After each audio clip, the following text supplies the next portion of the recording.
Last night, I'm asleep in my bed. Suddenly, I feel this big crash in the floor above me. There's just silence after that. I thought it was a branch from outside hitting the window. The next morning after, of course not sleeping at all, I go to check the window, and there's no branch. Then I see the screen door to my patio is wide open. I close it every single night before bed. I live alone. No one else has a key. And even if someone did have a key, it's very difficult to open the door because it's stuck. It hasn't been fixed for months, so why was it open? I get a text from my mom asking how my dog is doing. This was strange because she never texts me unless it's important. My dog died 3 months ago. What, in an accident? Someone poisoned him. I know what she's up to now. She's getting ready to sell our family home. She asked me if she could put my dog down on the listing. I told her no. Here's the thing about my family. They don't care about my feelings. They're using my dog's death to make money. That's not how it works. When I was younger, we used to take trips to this abandoned island off the coast of North Carolina. We'd spend the whole day jumping off the roof into the water. One time when we were there, my dad almost drowned. My sister and my brother. He started going under. I tried pulling him back up, but he just kept going under. And then my sister grabbed him by the collar and pulled him out. We haven't gone back since. My mom's been trying to sell the house for months and she's desperate. Now my house is paid off, so it's the only asset that I actually own. I know what she's really up to. She wants me to move out so she can sell my house. Now she's using my dog to try and guilt me into moving out. At this point, I had 2 choices. Tell my mom no or tell her yes. If I said no, she'd keep pressuring me until I eventually gave in. So I decided to play along.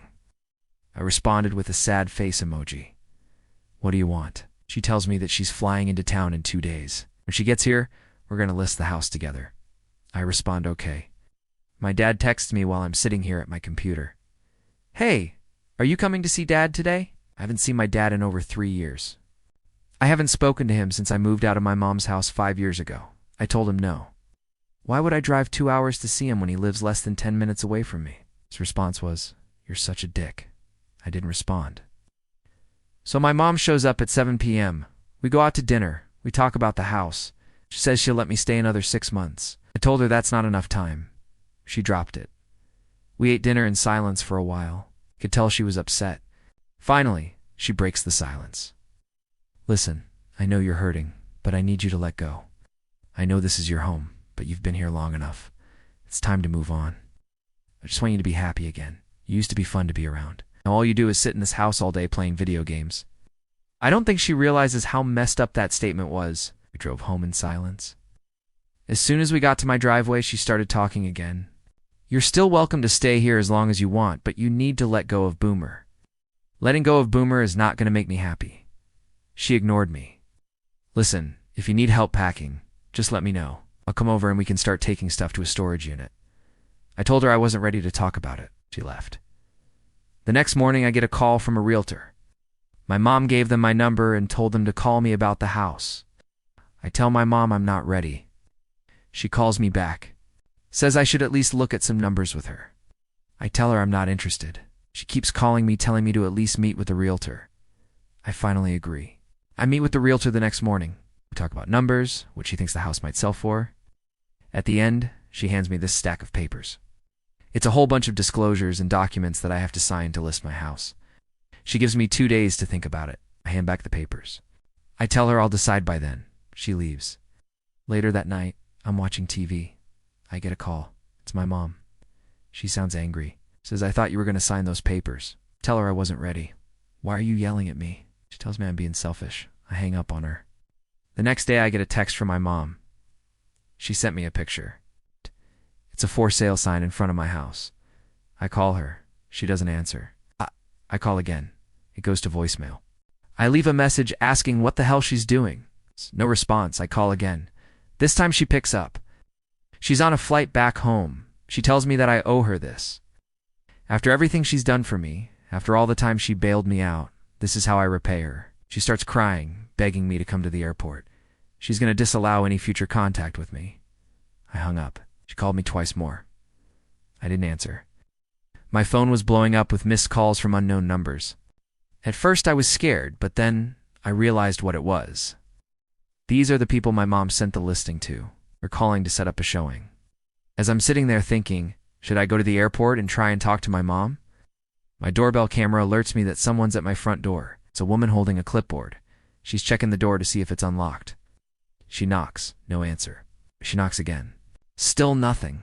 She looks around, checks the door one more time, and then she walks away. It's been 4 days. My mom has not contacted me since. The house is empty. I've been staying at a friend's house. All of my stuff is still here. The realtor must have locked the door behind her. She scheduled showings for today and tomorrow. I'm starting to panic. Am I going to be forced out of my home? What am I going to do? I pull up my Ring app. The agent just left. She didn't unlock the door. It's still locked. Great, so the house is closed for the night. I can sleep a little easier knowing that they can't get in. But then I hear this noise in my backyard. It's coming from inside. So I pull up the Ring camera in my backyard. I can't believe what I'm seeing. The sliding glass door is shattered. Whoever broke the door knew exactly where the lock was. They pushed the button in, and now it's busted. It's empty. Nothing's missing. Who would break into an empty house? I walk through my front door. Everything's knocked over. The place is trashed. There's broken glass everywhere. The windows are smashed. I step on something. Turn the light on. It's one of those plastic spiky balls that cats like to chase. I don't have a cat. This is my dog's food. He's dead. Why would someone put this here? Was this a message? I grab my baseball bat. I haven't slept in 48 hours. My eyes are bloodshot. I'm exhausted. I walk toward my bedroom. Something's on my bed. I walk closer. It's a box. I open it. Inside the box, there's a bunch of photos. They're pictures of my dog. But these aren't recent pictures. These are from when I was a kid. As I'm flipping through the photos, I hear this scratching sound coming from my closet. I drop the box. I slowly open the closet door. There's a pair of eyes staring back at me. I scream. I swing my bat. It connects. I can hear bones cracking. The closet door falls. I'm standing there in the middle of my room covered in blood. In front of me is a dead cat.